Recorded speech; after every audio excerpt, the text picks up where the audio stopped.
لا هدول شاي. بسم الله عاقبني. الله يفضح عليك. روح نام ليه؟ الله يفضح عليك. يا قديش في لا السناكل. صديقاتي هدول صديقاتي. لا الله بلا يتهمني.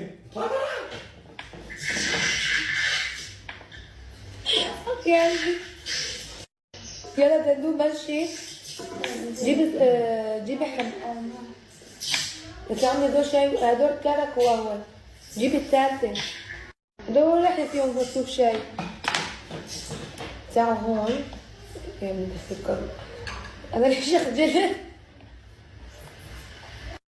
ما تبغى لا لانه انت عم تحكي هونيك ما عم تحكي معه. اوكي. بس انه ما في شيء يعني ما كان. بس أنا ليش أخجلت؟ حدونه صغيره كانت ما في شيء يعني.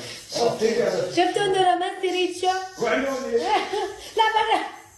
ما بتطلع معي المشكلة. لا برا. شلون بتقول شلون بيقولها محمد ما بعرف.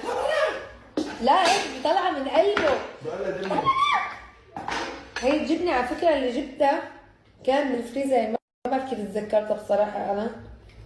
بس ما بعرف ليش بس انتبهي لا تكون ريحتها طلعت. لا طلعتها من يومين. حليب. كانت بالفريزر ولا وين؟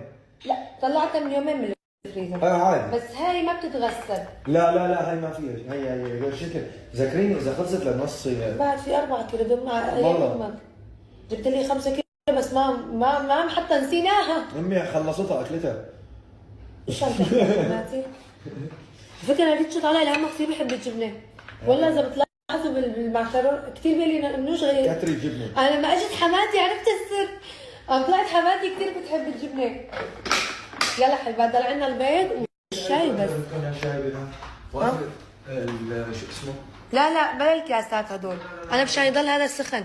حتى هذا ما له داعي. خلص بحط بالبريق ما له كده. داعي هذا. بعد ما كنت فايقه رايقه ومروقه، عاد ما هلا عن